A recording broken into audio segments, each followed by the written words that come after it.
everyone, my name is Chelsea and welcome back to my channel. For today's video, we're talking about my 30 in 30 manga challenge plans.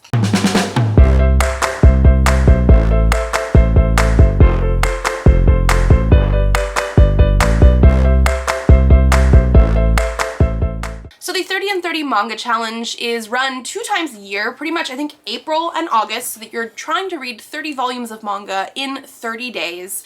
And this is run by Isabel from Happy for Now, Shay from Shay Geeks Out, and Ashley from Realm of Kidlit Comics. I will leave them all linked down below. And this is one of those things that like sometimes it seems really easy, and then other times I seem to fail completely. So far I've read a few things this month already, which is great, but I went to the library to take books back and ended up with a whole bunch more manga that I'm gonna try and read in the month, plus a couple series that I already own on my TBR that I wanna try and complete this month as well. So I thought I would just sort of share with you my manga reading plans, I guess, for the month. So the first thing that I wanted to talk about are the series that I have already started and want to, I think, actually reread and then finish off. So the first one that I have here is Your Lie in April by Naoshi Arakawa. I have read volumes 1 through 9 before, which means I only have volume 10 and 11 left. I have 2 volumes left in this series that I have not read, and I read them forever ago, it feels like. So I definitely want to reread and continue. I've seen most of the anime as well, which I do think is a really good anime because of the fact that this is dealing with like piano and violin prodigies and things like that. Like we have lots of like classical music and things, and I do think it fits very well in the animation TV show sort of style, whereas like this is a book, it's a manga. But I also know that this is potentially going to be very heart-wrenching. Like, I have not spoiled myself exactly, but like my head and my heart know it's probably going to go a certain way, and I don't know if I'm ready. I've been putting it off for so long. But this is a pretty beloved series. I'm pretty sure I've heard some of the hosts talk about it before as well, and I've literally owned these for years, and I definitely need to get to them. Like, I think this is going to be maybe one of my next reads so that I can get through this and potentially move on to other things from the manga bag that I have here. Like I have a whole bag of manga from the library. The other series that I would like to tackle that I already own is The Demon Prince of Momochi House by Aya Shoto. These are my unread ones. So I have read previously volumes 1 through 8, and this is 9 through 16. I have half of the series left to go, and I own them all because like what I usually do with manga, and I haven't in a while, I've been very proud of myself, but in general, in order to get a taste of manga series, that kind of stuff, I like to read 2 to 3 volumes at a time, because sometimes you read the first one and it doesn't give you a good hint of like where everything is going. They go by very quickly, some manga more than others, but in general very quickly. And so what I did when I was first reading this series is I read 1 through 8, and I think that took me a couple times to get to, but by the time I got to number 8 and I read number 8, 9 wasn't out yet. Like I had gotten caught up with this series and then started buying them all, intending to read them like 3 or 4 at a time, and just somehow got the entire rest of the series and then never read it. And then it got to a point where I now need to reread the first 8 in order to continue the series. But this is going to be a little bit more romantic in nature. This is about a girl who is like inherited the Momochi house from her grandfather or something like that. And it's a house that is in between like our world and a spirit world. And so that's where the Demon Prince comes into play. But like I said, I have volume 9, volume 10, volume 11, volume 12, volume 13, volume 14, volume 15, and volume 16 left to go. So I think those are the main things that I'm going to be focusing on from my owned TBR. I got through a lot of my owned TBR manga last 30 in 30 in August. Like I read more than 30 books. I don't think I hit 60, like I didn't do 2 a day. I think I got close to like 40 something, but that's what I'm doing. I'm also reading series and stuff through my library right now because manga can get expensive. Almost every single volume is like $12, $13 nowadays. And so while I do love them, while I do love owning them, I haven't picked up some new manga in a while. So I've actually already read 2 books from my library, which we will talk about right now before we get into the other ones I have yet to read.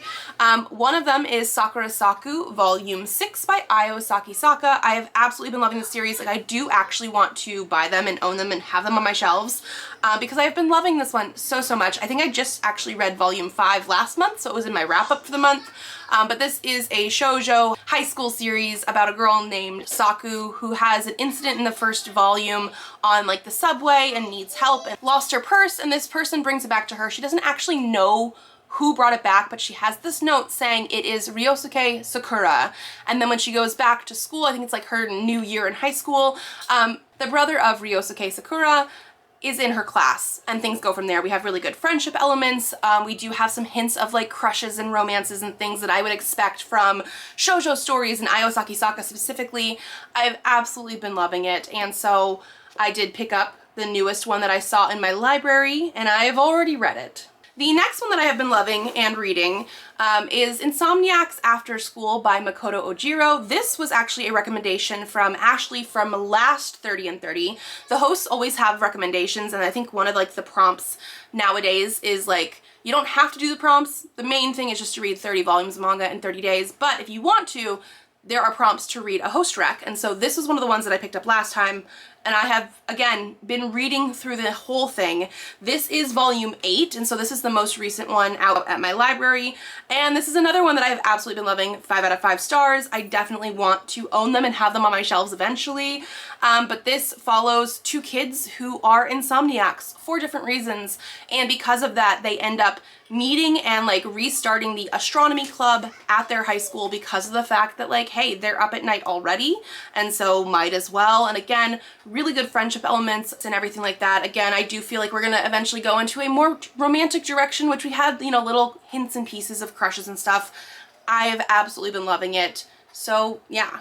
Okay, and so now one of the main reasons that I went to my library for manga is because of the host recs. I want to try like every 30 and 30, depending on like the different types of manga that they have, to do like one host rec per host every single time that we have a 30 and 30. So obviously I mentioned that I did Insomniacs After School for Ashley last time. I also did a rec from Isabel and Shay, and so I was going through the list of recommendations for this time, and I only found one at my library.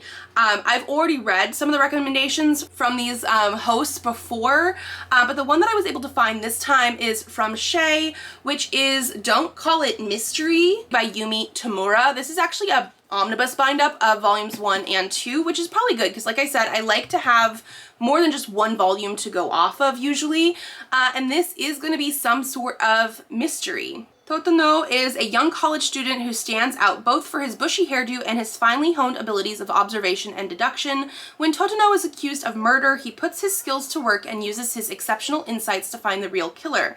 Later, all Totono wants to do is return to his own little world, but he can't avoid getting caught up in one mystery after another. In his own blunt yet gentle way, Totono is a truth seeker who tries to make sense of a chaotic and often dangerous world.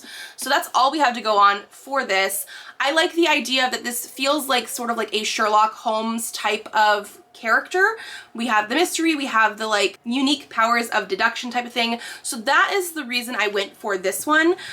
There's probably some other ones that I could have definitely done, but like I said, my library didn't have like the first books in the series, so this is the one that I decided to go with. I was looking for some other ones from like Isabel. I have already read Queen's Quality, which is one of her recommendations, so I was looking at potentially A Sign of Affection, but the first volume was not at my library currently. I put a hold on it. We'll see if it comes in by the end of the month. Or they had also Matcha Made in Heaven, which sounded intriguing. For Ashley, I wanted to pick up Nana potentially, but again, the first volume was not at my library currently. They usually do have it like in general, but it gets checked out very often. I put in a hold for that. We'll see if it comes in. I was also curious about Delicious in Dungeon or Smoking Behind the Supermarket with You, so we'll see about those. But again, like I said, I am still reading Insomniacs After School, even though it was another recommendation this time that was the same as last time. So we'll see about that. Because I couldn't find any other host recommendations currently at the library, I did pick up some more series to try out. So actually one of them is one that I'm currently reading, which is Blood on the Tracks by Shuzo Oshimi. I picked up volumes 10, 11, and 12. So now, I read 7, 8, and 9 at the beginning of this month. I think we talked about volume 7 a little bit in my TBR for the month. I didn't talk about my 30 and 30 because I was just like, this is an extra. If I can get 30, great. If not, it's okay. I'm just going to be trying to read more manga throughout the month.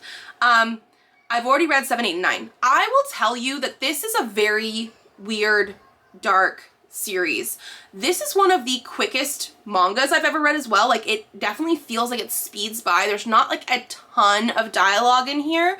And I am not 100% sure how I feel about stuff in here.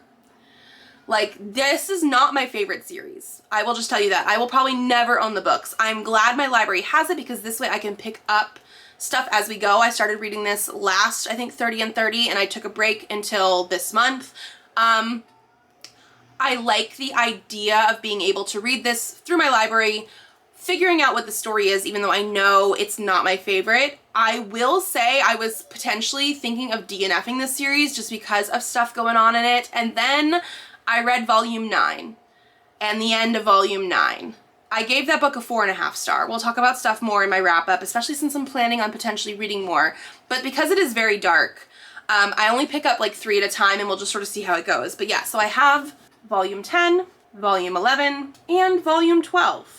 This is one that has been recommended from multiple hosts as well. And then I have 2 more series that I picked up as more happy ones. Ones that, again, that I feel like I might need in between some of these more hard-hitting series, darker series.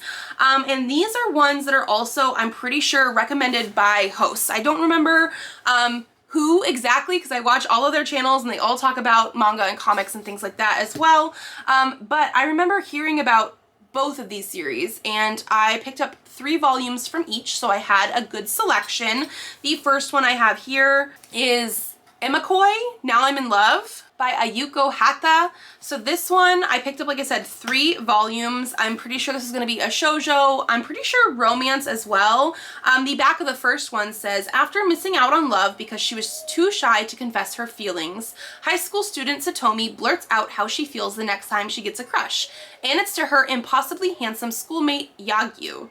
To her surprise, he agrees to date her. Now that Satomi's suddenly in a relationship, what is next? So again, should be romantic. I've heard good things. We're gonna try this one out. And then the last one I have here is Snow White with the Red Hair by Sorata Akiduki. So this, again, is gonna be a little bit more lighthearted, I'm pretty sure. I'm pretty sure fantasy as well. It looks slightly older to me, like just based on the art style.